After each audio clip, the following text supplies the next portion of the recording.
Mardi 3 janvier, Gad Elmaleh était l'invité du podcast In Power, de Louise Aubéry. L'humoriste, qui a rempli des centaines de salles de spectacle, a révélé avoir été à la limite du burn-out, à un moment très précis de sa carrière.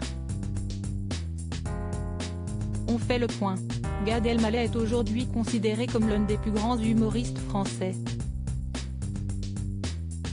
Seulement, même si carrière a connu de nombreux bons moments, l'humoriste a été la cible de polémiques, après avoir été suspecté d'avoir fait du plagiat. Un moment de sa carrière d'artiste qui restera, à jamais, gravé dans sa mémoire.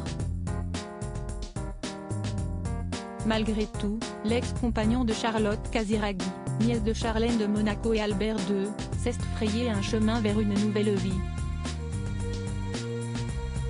Entre son spectacle d'ailleurs et son film baptisé Reste un peu, Gad Elmaleh se confie un peu plus sur sa vie personnelle.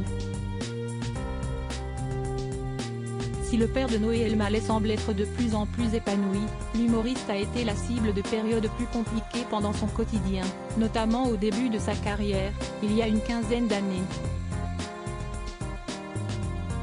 Mercredi 4 janvier 2023, le podcast baptisé In Power a dévoilé un second épisode de son entretien avec l'acteur de Coco, durant lequel il évoque sa santé mentale. Une période sombre pour Gad Elmaleh. Durant son entretien, Gad Elmaleh a été interrogé sur son pire souvenir en spectacle. Une question difficile, certes, à laquelle il a répondu sans aucune hésitation. Il est revenu sur cette fois, où, après avoir trop joué, il s'est senti proche du burn-out. Le fait d'avoir trop joué faisait que j'entendais mes propres blagues comme des sons diaboliques.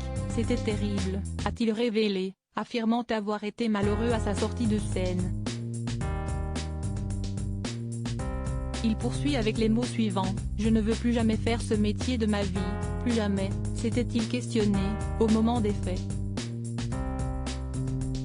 Au début des années 2000, Gad Elmaleh était au summum de la gloire, avec la création de personnages mythiques et de références.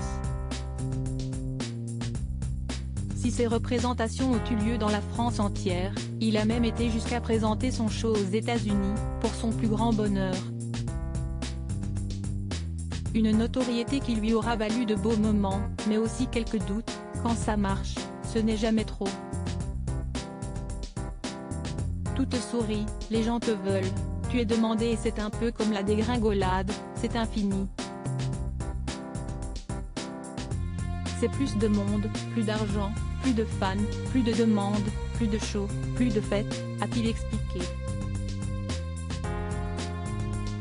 En revanche, Gad Elmaleh reconnaît avoir eu de la chance de ne pas sombrer dans une dépression. Comme quoi, l'argent ne fait pas toujours le bonheur.